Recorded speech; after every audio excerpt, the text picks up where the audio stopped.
Called profound perception. Also that time looked upon the very practice of the profound perfection of wisdom and beheld those by that which also is with inherent nature. Then Buddha, the venerable said this to the Bodhisattva Bodhisattva, how should any son of the lineage train and begin to practice the activity of the profound perfection of wisdom? He said that, and the Bodhisattva Bodhisattva speaks to the venerable Shariputra and the son of the lineage, the daughter of the lineage, who wishes to practice the activity of the profound perfection of wisdom, should overlook this correctly.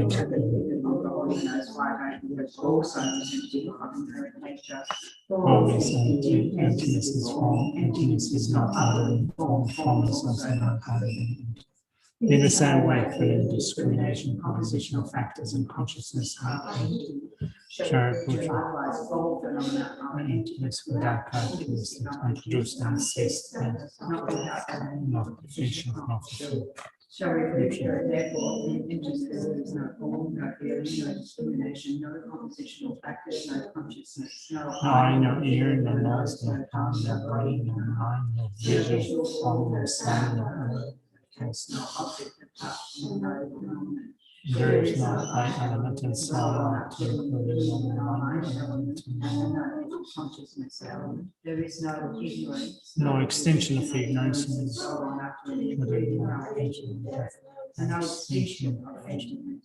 Similarly, there is no suffering, origination, cessation, and path.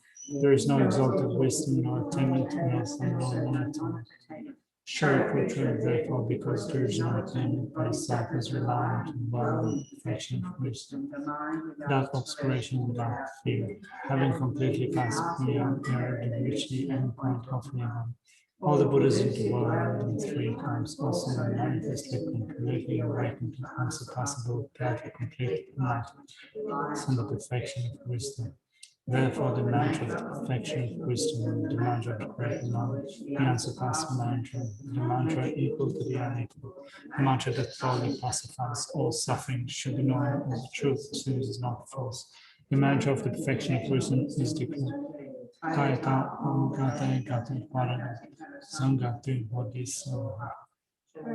The Bodhisattva Mahasattva should train in the profound perfection of wisdom like that. Then Bhagavan arose from that concentration and commended the Bodhisattva Mahasattva Arya Avalokiteshvara, saying, well said, son of the lineage, it is like that, it is like that.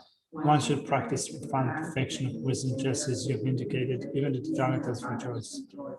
The Bhagavan had thus spoken of the Bodhisattva Mahasattva Arya Avalokiteshvara, and those surrounding in their entirety along with the world. The Suras and Gandharvas were overjoyed and thus spoken by the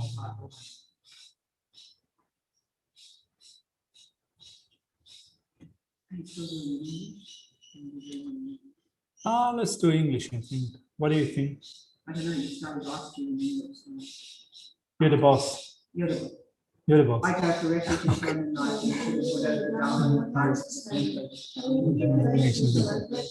listen to the teachings when I attend the study of the Buddha to be able to benefit all sentient beings. To the Buddha, the Dharma, the highest assembly. On the recommendations that I collect when listening to the Dharma, I intend to be able to benefit all sentient beings. I go for refuge until I'm enlightened to the Buddha, the Dharma, and the highest assembly.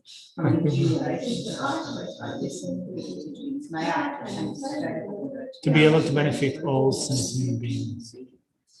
Thank you.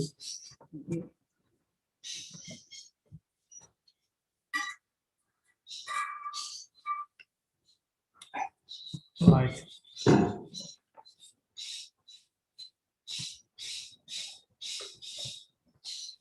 Good afternoon, Venerable.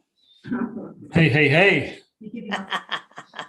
Just a second. Can we see you? Just a second. Oh, well, you don't. Do you really want to? You don't have to see me. There you go. Hey, good afternoon. Hello, everybody. You have people kind of doing the Mexican wave for you here. Maybe I should say the Queensland wave. All right.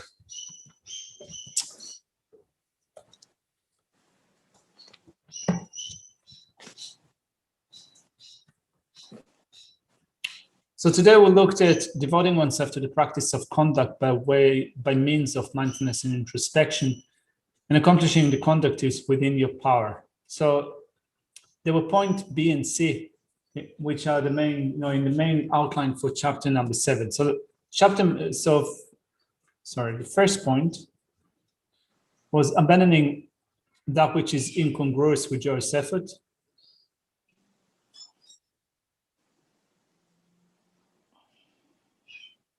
Which is laziness. Yeah, laziness.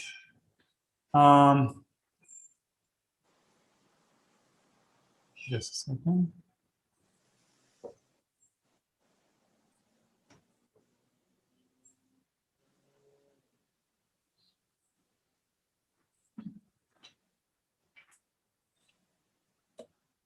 So abandoning that which is incongruous with joyous effort, abandoning laziness in short. Then increasing the strength of joyous perseverance, which is the antidote. Then came along points B and C. I just kind of I got a little bit confused about where the fit. Where's point A?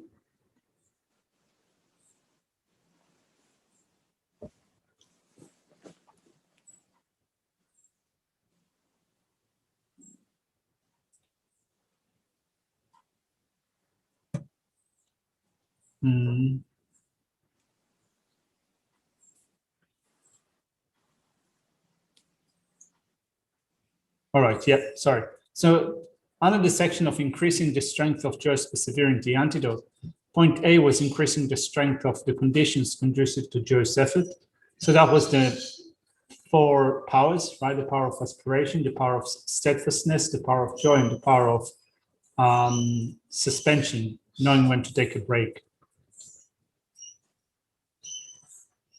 Esteem. Yeah, esteem. Yeah, the power of esteem or the power of aspiration, sorry. Yeah. All right. So the power of esteem or aspiration, the power of stability or steadfastness, the power of joy, and then the power of suspension or the power of relinquishment. And as we said before, you take a break, and as soon as you're rested, you're ready to pick up, to initiate, to start again. Once you have accomplished what you were set to accomplish, you don't just kind of kick back and relax, you move on. Or move on with your practice in a sense, as you do a high level practice. So that was point A. Point B, devoting oneself to the practice of conduct by means of mindfulness and introspection. I thought it's an interesting place to again speak about conscientiousness, because we had chapter 4 and chapter 5 that spoke about conscientiousness and then mindfulness and alertness. So here we have it again. I wouldn't say in the back door because it's definitely a front door for our practice. But once again, we have the section that reaffirms the importance of conscientiousness. Do you remember exactly, oh, sorry, not exactly. Do you remember more or less the 2 points that we made in the chapter on conscientiousness, chapter number 4? In what regard? Yeah, I know. I'm being too vague now. Sorry for being vague. One of those yeah. Yeah. Like guarding ethics, right? Sorry? Guarding ethics was what? Yeah, guarding ethics. I think that kind of to guard the mind of enlightenment, we need to guard the mind and guard the training. Oh, sorry. We need to guard the training, and the method for guarding the training is to guard the mind. Do you remember that? Yes. Let's look briefly at the outline for the chapter on conscientiousness.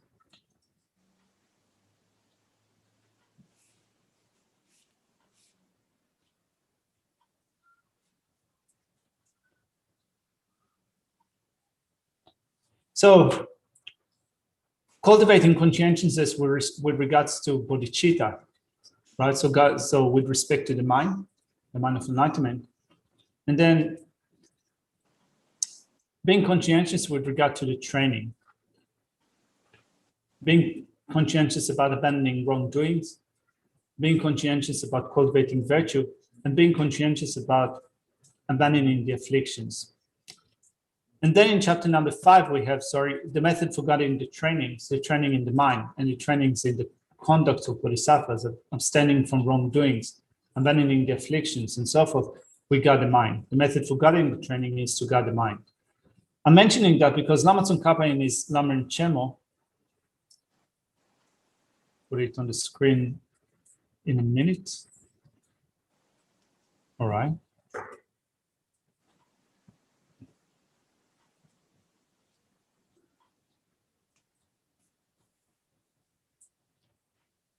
Before we go into the verses that we've covered today, in page 205 in the second volume of the Lamrim Chemo, it says the methods for using joyous perseverance. Just a second. The method for using joyous perseverance to make the mind and body serviceable is the power of mastery. Shantideva sets forth in the chapter on conscientiousness, chapter number 4, the necessity of learning the Bodhisattva trainings.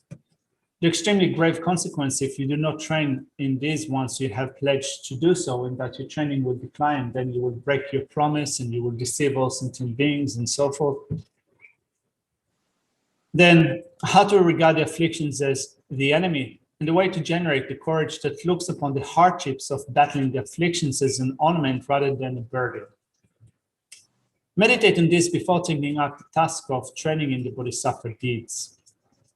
Thus, stopping the inhibitions that prevent you from using your body and mind for victorious activities, rise gladly to the task. So here Shantideva, or here Lama Tsongkhapa through Shantideva's text, he emphasizes the importance of conscientiousness. So for those of you who might be kind of scratching your mind and trying to think of what was the definition of mindfulness, I think that it was something like, it was a cultivation of good qualities within abiding in non-ignorance, non-attachment, non-hatred, and also abiding in joyous effort, and guarding the mind against contamination. So it's a massive definition of what conscientiousness is. It seems that altogether it's doing what is right. Right? What is right is to guard the mind against contamination, is to establish good qualities of the mind. It is to abide in, or to cultivate good qualities in the mind. It is to abide in non-ignorance, non-hatred, non-attachment, and also to have joyous effort. So all of these are picked up into conscientiousness. And then when Shantideva here, in chapter number 7, let's go back to that again. After he explains how to develop the 4 powers, it says, let's be conscientious. Devoting yourself to the practice of conduct by means of mindfulness and introspection. So yesterday we start with devoting oneself to conscientiousness, and we said that you need to have a two-pronged approach.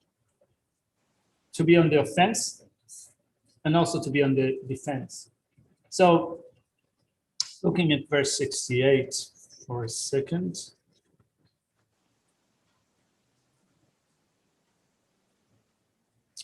Just as a seasoned soldier engages in a fencing battle with the enemy, so shall I avoid the weapons of the afflictions and attack the enemies that are the afflictions. How do you attack the enemy of the afflictions? What's your offense? Sorry, that's the question. Yeah. I was writing. Sorry, what was the question? The question is, how do you attack the enemy of the afflictions? If you go to battle against the afflictions, what is your offensive strategy?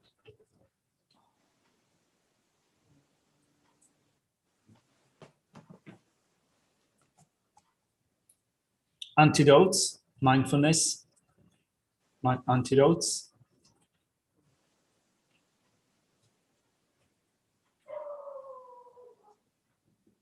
I would say that antidotes, I mean, I'm just kind of thinking out loud. I would say that antidotes fit into the defense. When you, The offensive, what is the offensive? yeah, what is the offensive when you fight against the afflictions? Sorry? Guarding mindfulness. Guarding mindfulness and introspection. Letting them for even a second. Shannon is saying the 6 perfections. Sorry? Having your weapons and not letting them even 1 second. So what is actually the main weapon against the affliction? The main one is when you notice it. Ethics, mindfulness, mindfulness. Sorry? Antidotes. What is the actual antidote to all the afflictions? Emptiness. Yes, Dallas could be right. Emptiness.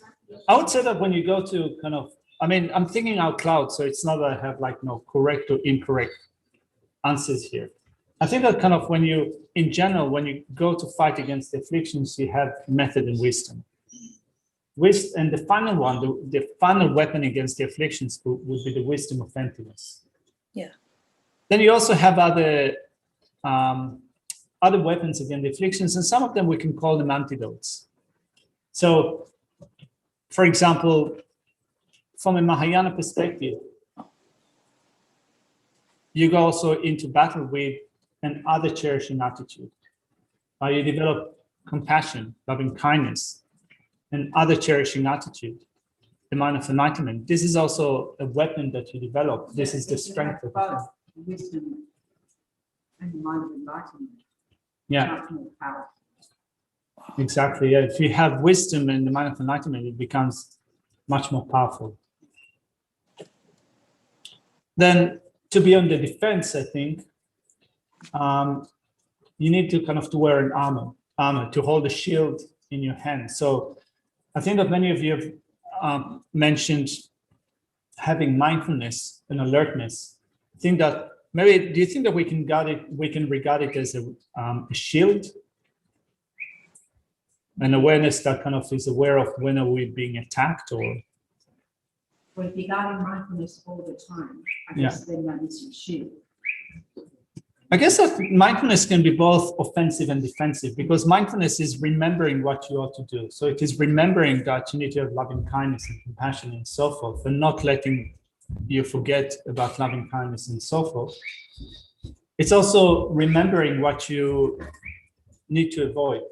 And then if faults are being, if afflictive states of mind do arise, then also remembering what the antidotes are and how you apply the antidotes.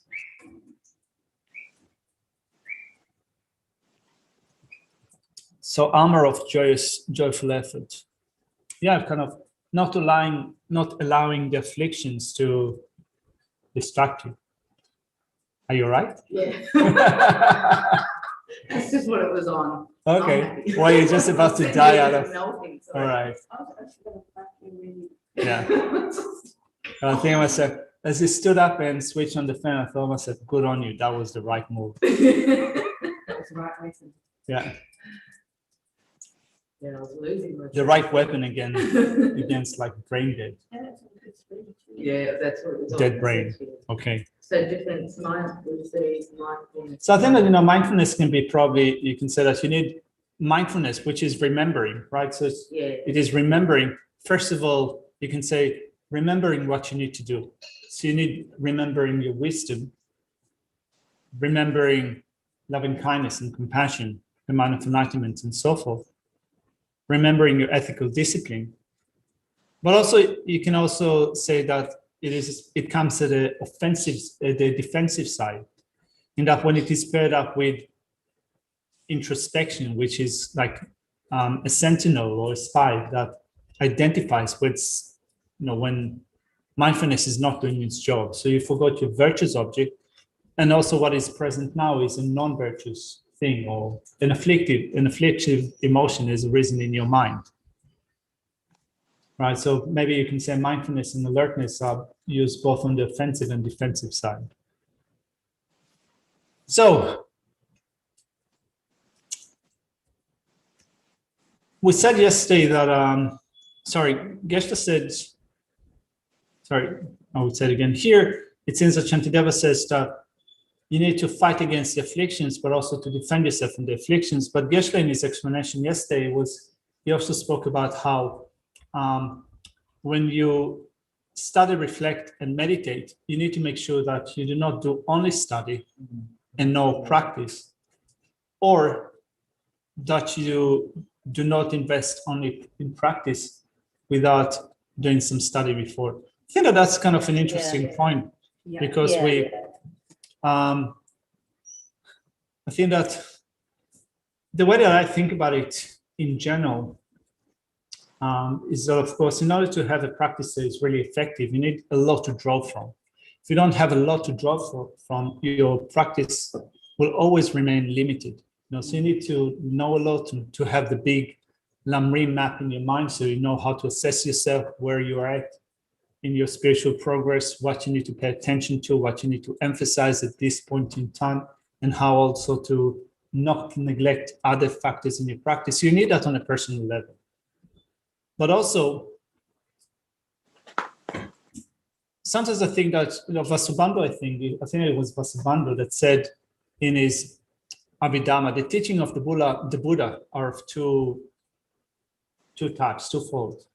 Maybe the Buddha himself also said that. The teachings as scriptures and teachings as realizations. Yeah. So then, when we think of that from the Mahayana perspective, we want to be of benefit to others. We want to be of benefit to others, and the way to be of maximum benefit to others is to become Buddha, because then we gain the disposition. We see the dispositions of all living beings that are to be tamed, and we can teach them in a way that accords with their disposition. So omniscience is the method for benefiting other sentient beings. This is a presentation of the ornaments, right? So we need to become omniscient in order to know the dispositions of others, so that we can give them teachings that accord with their dispositions, which means that we need to develop these two sides of teachings as scriptures, which means that in order to teach others, we need all the academic background. We need a lot of knowledge in order to guide others according to their dispositions, but we also need their realizations. So if we only invest in one aspect, if we only invest in the academic side, study without practice, we're not going to be able to hold teachings as realizations.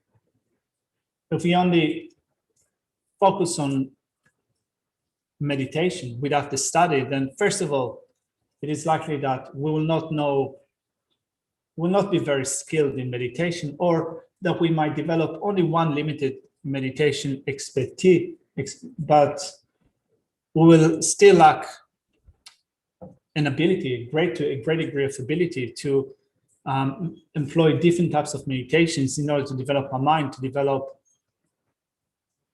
deep level realization. So we will not be able to also teach others what they need to do according to their dispositions, right? So, but for the benefit of others, we need both study and practice, not only for our benefit, but also for the benefit of others. So, saying that, because this is what Shantideva says in verse 68. But also Lama Tsongkhapa in his Lamrim Chemo. We'll go back to page 202 in the second volume of the Lamrim Chemo. So,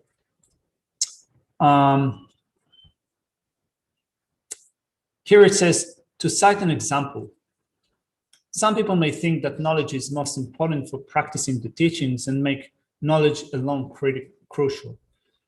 When they then inquire into the teachings, they dispel by means of study the confusion of ignorance. But meanwhile, because they were not cautious about the other afflictions, the mind stream is utterly ruined by the strain of wrong behavior. Other people may think that discipline in the mind is much more important than knowledge, and they emphasize meditation, casting away caution about the enemy, confusion. They neither study nor learn the teaching, so they become greatly confused about engaging in what is to be adopted and rejecting what is to be cast aside. Under the rules of the vows they have taken and are thus continually overcome by infractions. Which then reminded me that here, as Shantideva says, that we need to develop joyous effort. We need to develop joyous effort through the application of the 4 powers, but also to be conscientious, to guard mindfulness and alertness. We need to do that with respect to not only, not just with respect to the 6 perfections, we do that also in general with respect to the Bodhisattva vow that we've taken, that was supported by the development of, first of all, aspiring bodhicitta. So the process was developing aspiring bodhicitta, then taking upon ourselves the vow, in which we commit ourselves to training the deeds of bodhisattvas until we reach the state of enlightenment. So that, I think that it was also in Vasubandhu's Treasure of Knowledge that he mentioned, I think that was the text, he mentioned what are the gateways for committing infractions. So you have infractions, so downfalls with respect to your vows. So Geshe mentioned that today the first gateway for causing an infraction in the vows that we have is not knowing. So we take upon ourselves vows. Actually, it is often with the Bodhisattva vow. I think that probably most of us, if not all of us, have taken the vow at a time in which we have no idea what's involved with the vow. What are the 18 root Bodhisattva downfalls and what are the 46 secondary offenses? I did it like that. I've taken the vow without knowing what they are. And even after I studied the 18 root downfalls and the 46 secondary offenses, I tend to forget them because I don't have mindfulness, right? So, I mean, the 18 root downfalls are easier to remember. The 46 secondary offenses, the list is longer. And we speak about it seldom, right? We often hear about the 18 root downfalls, but seldom you hear about the 46 secondary offenses. So forgetting, as Geshe said today, is tantamount to not knowing.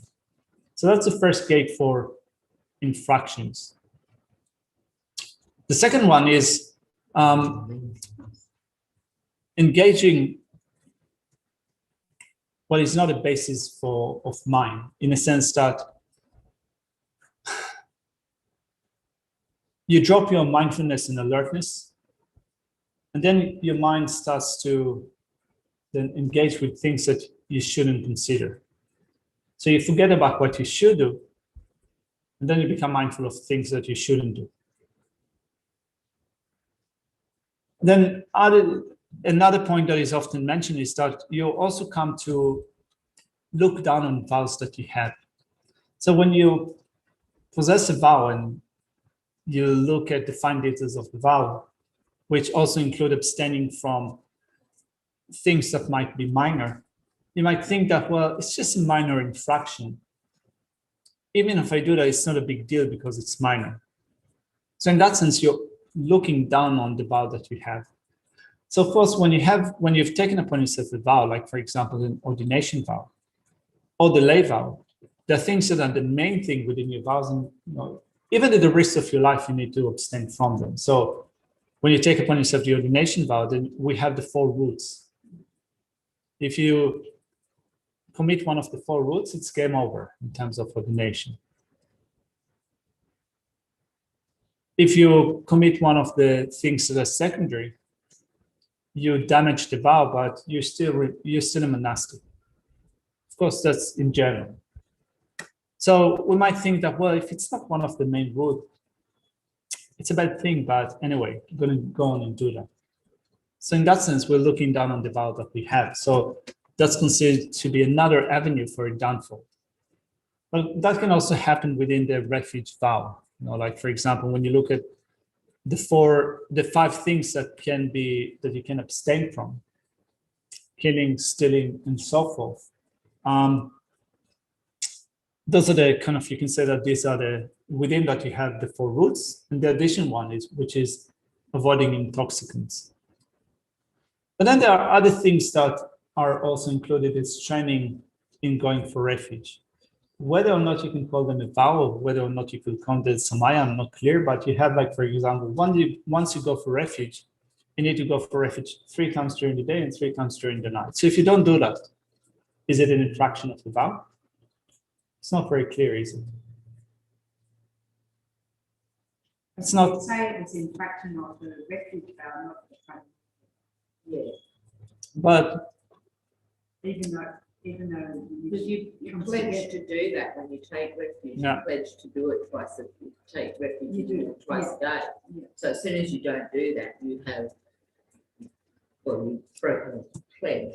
yeah, so it seems like kind of you've broken a promise, you're not abiding by the Yeah. training, but you're still in possession of the vow because you haven't done one Yeah, of the. You're still Yeah. taking refuge, Yeah. but you're just not on it. Yeah, and you also, of course, you haven't relinquished your refuge in the sense that you haven't thought to yourself, I'm no longer going for refuge. I don't trust the Buddha, Dharma, and Sangha You're anymore. you're just not honoring. Anyway, looking down on the vow is another avenue of committing or incurring a downfall. Another one is abiding in close proximity to objects that give rise to afflictions or to infractions. So if you know, for example, that you have strong desire, and desire could be something that causes a defeat in relation to your vow, that you break your vow. So if you deliberately try to seek situations where you find yourself close to the object of your attachment, that will cause a root downfall. That close proximity is a gateway for a downfall. Something can also be said with respect to jealousy and pride and anger. When we remain in close proximity to objects that give rise to afflictions, we put ourselves in danger. And therefore, they say that if you haven't, sometimes it is said that if you're not at the point in which you've developed powerful antidotes against the afflictions, one possible way of dealing with afflictions is to remove yourself from the situation, to get away from the object of your afflictions so that it will not trigger you. Then the last gateway for infractions or for downfalls is predominance of the afflictions. So we're so habituated with our afflictive states of mind. There is a default mechanism by which they arise in the mind in certain situations. That is also another gateway for downfalls or infractions. So I think that for all those different gateways, the following section in Shantideva's text, it offers, I think, a good advice. Like your iPhone or iPad or PC. Yeah. Well, I don't know if my iPhone will cause me to lose my vow. Or my iPad will cause me a defeat in relation to my vow. I hope not to. Sometimes I want to smash it, but I think that's probably. Apart from that, it's Yeah, apart from that, I guess it's not killing a living being. Or it certainly does act as a distraction, though.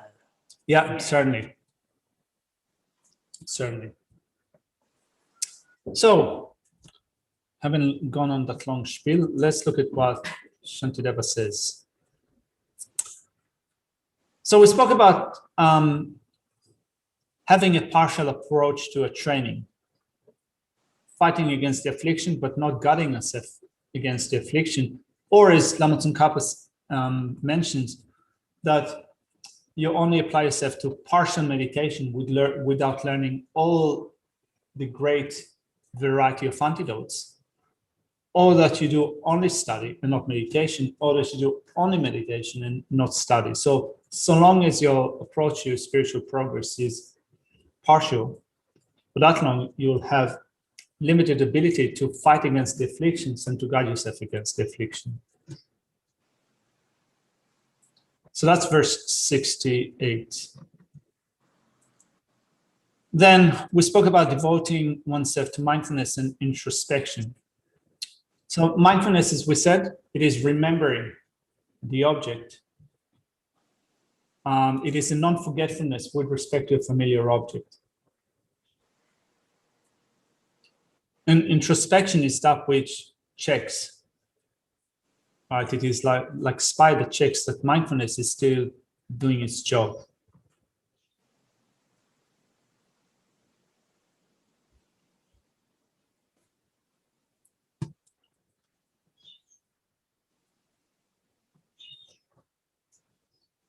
So if someone dropped its sword during a battle, he would quickly pick it up out of fear.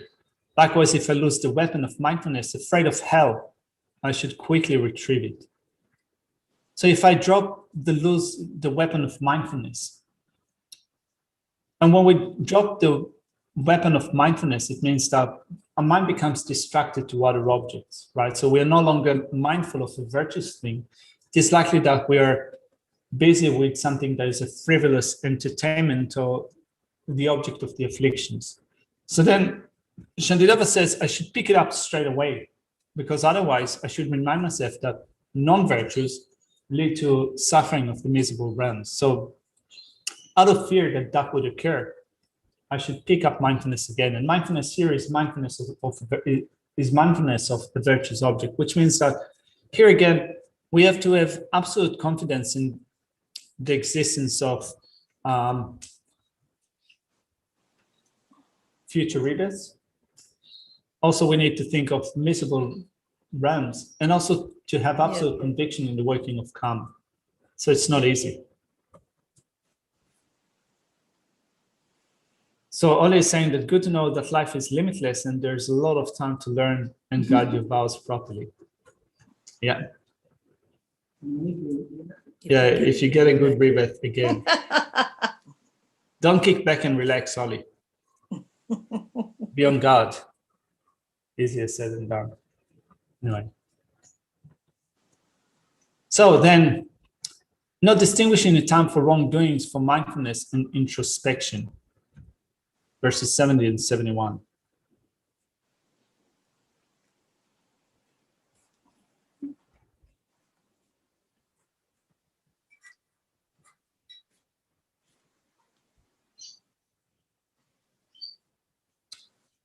Just as poison spreads throughout the body and depends upon the blood, likewise, if it finds an opportunity, misdeeds will permeate my mind, just as a man carrying a jar full of mustard oil in the presence of someone wielding a sword who is being threatened that it will be killed if he spills it will be frightened. Likewise, those who have the modes of conduct should be attentive.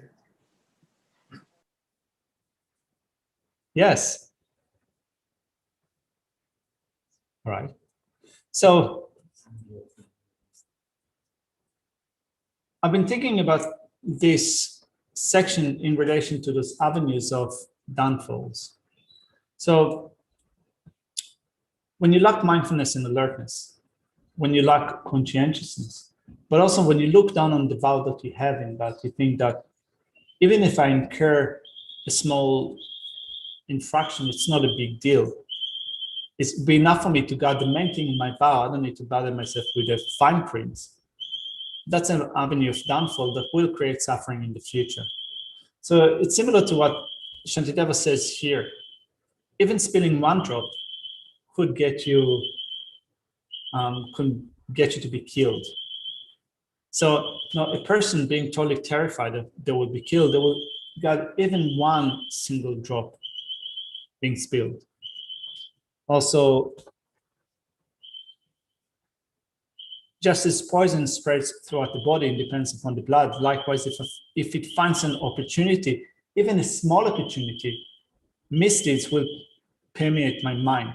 So here I think that when we think of the 18 root downfalls and this 46 secondary offenses, I thought it's also quite interesting because we, as I said, I think that we mostly remember what the 18 root downfalls are, but we don't remember what the 46 secondary offenses are.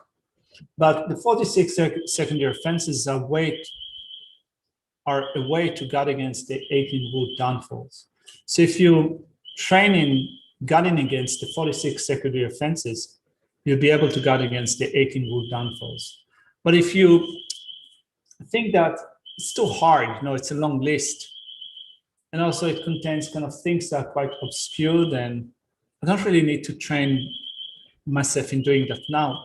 If you start to, or if you find yourself repeatedly committing those 46 secondary offenses, it permeates your mind, and it can then cause you to commit one of the 18 root downfalls. So that's like poison that is seeping into your blood and then spreading throughout your body. I think that that's a good kind of way to look at the combination of guarding against the 46 secondary offenses as a way of guarding your Bodhisattva vow in terms of the 18 root downfalls. You know, before you said you used the analogy of the fine print, you know, like in the contract, and I think that's it in this, everything we learn here, it's actually all in the fine print. You need to know the fine print. Forget what the actual headlines are, just know the fine print. Yeah. Because the fine print is what's going to look after you, not the headlines. I mean, it's an interesting point because you can look at advice that is given about guarding your vows, either ordination vows or the lay vow or the Bodhisattva vow or the tantric vow. And you have two seemingly contradictory advice with respect to the vow. And you need to know how to combine these two in a way that will help you to guard your vow in the best possible way. So one advice that you get is kind of don't look down on your vow. Guard also against, try as much as you can also to guard against minor things in your vow, kind of learn also the fine prints. And as you said, if you learn everything, also the fine prints, you'll be able to do it well. So that's one advice. Another advice is that particularly when you take up a vow, if you try to do everything perfectly right from the beginning, you'll not be able to do it. There's no way that we can guard all the different things that we have in our vows, because the vows are for people whose mind stream is not tamed. There are methods for taming our body, speech, and mind. If our body, speech, and mind had been tamed, there would be no reason for us to take a vow. Would have been no reason. You know, if you're already abstaining from all misdeeds, there's no reason for you to take a vow. A vow is a method for abstaining from that. So we take a vow, but if we, from the very beginning, we then become obsessed about guarding everything perfectly, it is likely that our state of mind would be so uptight that we'll fail, miserably fail, get deflated, and might think that there's no way that we can do it and decide to give up the vow. I think that for those people that have been around for some time, you probably encounter people that had that situation. I met a few people that had that situation where they tried to be perfect in all possible ways, fell miserably, and then completely left it off, including monasticism. So, yeah, so those two attitudes are, I think those two advice are, you can say, are seemingly contradictory. But if you think of how does it apply to you, well, you want to do your best also to become learned about what you need to do, but also know how to guard at least the main things and try your best also with respect to the things that are secondary.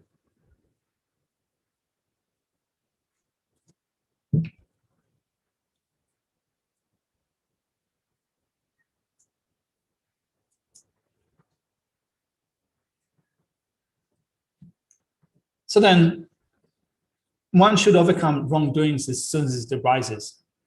So I think that we spoke about it when we spoke about mindfulness and alertness with respect to chapters 4 and mainly chapter number 5.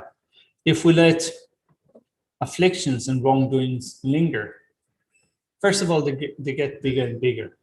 Now, we sit up with anger. We don't stop anger as soon as it arises. If it proliferates, it stays around for some time, there's a danger that it will become greater and greater with a greater injury upon our mind and also the activities. But also through that, we get used to our afflictive states of mind if we let them linger. We get used to them, so it becomes even harder to put a stop to them. So Shantideva says,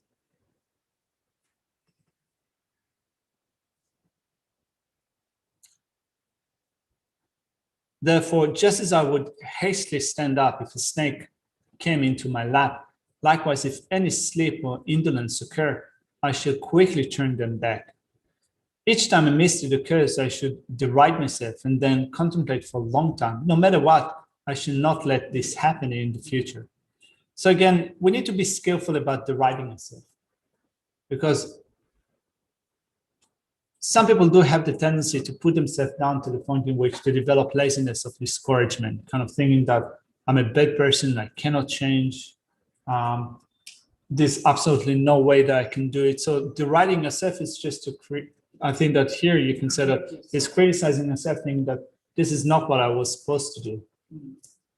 That's not what I committed to do. Here I should change my attitude or change my behavior.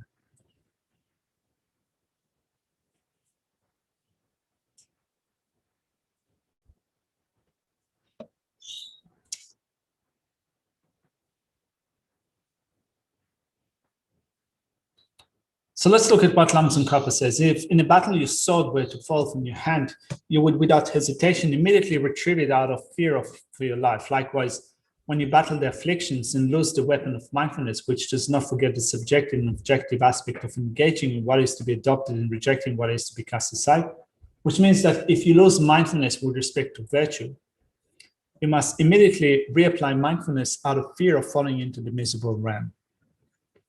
Then it says, furthermore, regarding objects to which mindfulness attends, mindfulness apprehends an object of wisdom has fully discerned.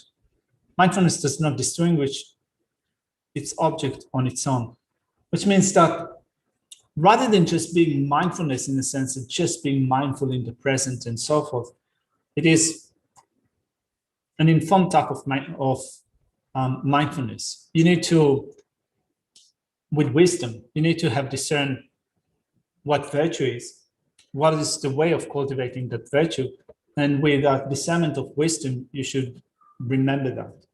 I think that this is the point that Lama Tsongkhapa is making here. And then it says, what does wisdom discern?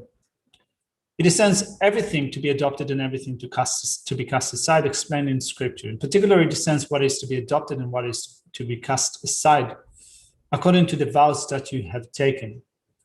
Therefore, once you apply mindfulness and vigilance to this, you will complete your practice. You will not be successful by just applying mindfulness and vigilance within the narrow confines of attention to an object of meditation, which is a really kind of, I think that kind of, it's an excellent presentation, because here we're speaking about how to develop conscientiousness with respect to the training, how to become mindful, how to develop mindfulness and alertness with respect to what needs to be done. So Lama Tsongkhapa says here, it's not just an attention, it's not just being in the moment, it's not just kind of an attention to what there is. It is particularly, you need to be mindful to remember what you need to do and what you ought not to do, and to make sure that you do it, right, with vigilance. Could you stop pointing at me, please?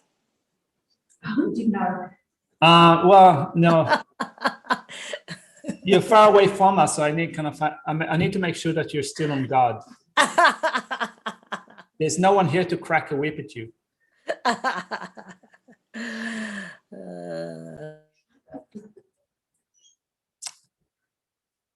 Anyway, I have this habit, of pointing. And in Tibetan society, in Tibetan culture, it's, I think also in Chinese culture, pointing at someone is considered to be offensive. It's like pointing them out. So I have this habit of talking with my finger, and when Geshe Tsulden came to Australia and I started working with him, Sansan Skarfa used to say something, and I said, well, you've said this and said that. Or I used to ask him, did you say this? And he used to get really offended. I pointed him kind of, at one point he just stood up and said, you just don't do that. It's so rude. I'm like, what have I done? He pointed at me. All right, anyway.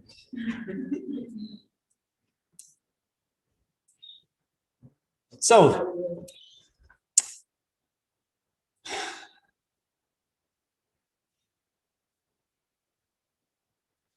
what is more, when warriors are in a battle, they strive from the beginning not to lose their sword. when by chance they drop it, they pick it up immediately. The two actions rest on fear of being killed. That is not mere words. Likewise, those who cultivate the path are afraid to lose the mindfulness that does not forget what is to be adopted and what eliminated. Even if they lose it, they immediately reapply it. These two actions are based on the development of the minds of a real terror of falling into miserable realms as a result of the pollution of infractions and faults that occur when mindfulness lapses. This in turn depends on having made karma and its effect central to the practice and then sustaining that approach. Those who fail to develop awareness, the awareness that these points are profound instructions, sever the root of the good qualities ensuing from the practice that delights the learned, the sacred foundation of the path.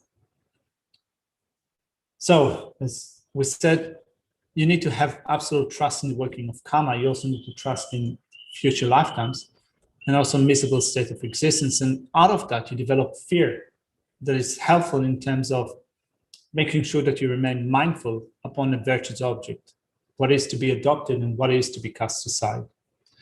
So, why is it necessary to look with fear upon even minor behavior and not let it continue, but immediately stop it? So as I said, a gateway for infraction is looking down on your vow and thinking that it's not too bad if you perform minor infractions. So here, Lama Tsongkhapa mentions this need also to develop fear from minor misbehavior. Everything becomes a habit. Sorry? Everything becomes a habit. So no matter how little, if you just let it go, Yeah, you'll just keep doing it. definitely. I think we can probably see it in every area of our life. Take the example of a poisoned arrow that makes a tiny surface wound. Before long, the poison from this wound will spread throughout the entire body. You must operate on the wound and remove the poison. Similarly, even when wrong behavior does not make anything more than a small wound in the mind, if you ignore it, it will quickly prevent your mind so that it will become large. Therefore, from the start, you must prevent wrongdoing before it takes place. And if it does happen, you must discontinue it immediately. All right, so these are the verses that we have covered. Then it says, well, how do those who want victory over the afflictions apply mindfulness and vigilance? Understand this from the scriptural statement with respect to the border region of this, the story of Katyayana, which means that while it's just like carrying a jar of oil with the threat of being killed, even if you drop one single drop. So you should have that attention to your training that is like that. While you're concentrating, if in general, you should behave wrongly, or in particular, you should experience a cause of laziness, such as sleepiness, then, etc., then you must not assent to them, but must confront and avert them. Just like a snake coming into your lap. So furthermore, do not merely discontinue faults, but actively feel displeasure that they're having occurred. So this is where you deride yourself, right? So to deride yourself here is to feel displeasure when it occurs. So I think that, it started occurring to me, unfortunately, not long after I became ordained, where I started to see how it's so hard to prevent yourself from violating different things with respect to your vow. And I think that it happens also with respect to the Bodhisattva vow, to your lay vow, or what have you. So the idea is to start to feel a bit uncomfortable about it.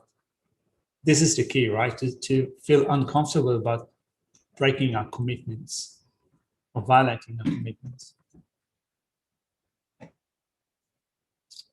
So contemplate the followings, because I proceeded in this way in the past as well. I've been wandering in cyclic existence up until now. In particular, it is especially blameworthy that I've taken the Bodhisattva vows and yet continue with things that are incompatible with the vows precepts. Become inspired to henceforth restrain yourself, thinking from now on I shall make sure that this fault never occurs. Frequently employ both these attitudes. As Geshe said today with respect to sojourn, you accept faults as faults, and you also say, henceforth, I shall refrain from that. Strive at any deep causes that give rise to the continuous, powerful mindfulness that is the root of this practice. Rely on such activities as keeping the company of excellent teachers and excellent companions and broad learning, which are the causes of this powerful mindfulness. And this is the importance, I think, of also making sure that you have like-minded people around you. I mean, it's easier here when we live in a community. You know, sometimes we focus on sometimes what we dislike about other people, even in the community, rather than thinking that we share the same value with them, and also having people around me that support my study and practice is helping me to keep my precepts, my trainings. Now, whenever I go away, whenever I go home and hang out with high school friends and my family and so forth, it's quite easy to forget the trainings once you don't have like-minded people around you. Or at least you forget about the minor things. You still remember the major things, but it's easy then for the mind to drop the ball. So surround yourself with, it says rely on activities as keeping the company of excellent teachers and excellent companions and broad learnings, which are the cause of this powerful mindfulness. So, of course, many people are listening to those teachings at home. You might have, are you all right? Yes, I'm fine. No, so, listen to the teachings at home. It's sometimes harder to kind of have like-minded people around you. It's not easy in our current situations where we are, but you do your best. At least meeting on Zoom is one thing. So we're almost done for today. Then in summary, you must study and discern well what Bodhisattva training requires you to adopt and cast aside, and then joyfully persevere at continuously being mindful in all your conduct of what you have understood about what to adopt and what to cast aside. Hence, it is extremely important not to err about that of which you are to persevere. I think that it covers the last verse in this section. So, in order to have strength for all, I should recall before undertaking an action the advice on conscientiousness, thus, and then rise with lightness. So, the next section, the next couple of verses speak about it is making a link between this chapter on conscientiousness and the next chapter, which is chapter on absorption, in which we develop calm abiding. So towards the end of this chapter, there is a mentioning of developing pliancy. So developing a body and mind which are serviceable for the cultivation of virtue. So developing pliancy of body and mind is done through the development of concentration, which is taught in the next chapter. So I think that Shantideva here is mentioning that as a way of creating that link between this chapter and the next, right? So through pliancy of body and mind, one should even arise in virtue, and applying an analogy to the meaning. Let's read it quickly and then finish it off for today. So we read through verse 75. Then verse 76, sorry, before we get to that, I read 75 instead of 74. But anyway, verse 76 says, just as the wind blowing back and forth controls a piece of cotton, so shall I be mastered by enthusiasm. In this way, I will accomplish all. So you want the waves of enthusiasm to push you towards virtue. And then with pliancy of body and mind, with a single pointed concentration, your mind becomes completely at will, being single-pointedly focused on virtue, right? So first of all, you want your mind to be kind of pushed lightly by the power of enthusiasm. And then you also want to have that pliancy of body and mind being single-pointed with respect to virtue, in which the mind is completely in will, completely serviceable. Let's leave it here for now. Thank you very much. Sorry for talking too much and very fast. Very quickly. You got beautiful dulcet tones, Yaki. Thank you. I'm gonna wave my finger at you. All right. Do this Vertima quickly become a guru of Buddha and lead all transmigratory beings without exception to that state. May the precious Supreme Bodhisattva not yet born arise. May that arisen not decline, but increase more and more. In this land encircled by snowy mountains, you are the source of all happiness and good. All powerful Chenrezig Tenzin Gyatso, please remain until samsara ends. You are Paul the Subdue's moral way, the self-bountiful bearer of all, sustaining, preserving, and spreading Rajanat's victorious doctrine, who masterfully accomplishes magnificent prayers honoring the three jewels, protecting myself and others, your disciples. Please live long. Thank you. Thank you. Thank you very much. Thank you. Thank you. Thank you, Carson. Venerable Two fingers Carson. rather than one.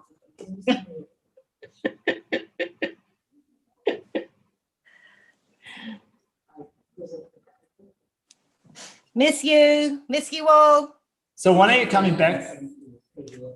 Well, we've got our tradie, the doors are being delivered tomorrow and they'll be put in next week, and then I'll be able to have a talk to the tradesmen about the work I want to do in the kitchen and stuff. And so it all depends how quickly I get all of that stuff happening. All right. And whether I need to, if I don't need to stay down there while it all happens, I'll come back. But yeah. No worries. I'll be back as soon as I can know. I know how much you're all missing me. Miss you. Okay. Take All right. care. Cool.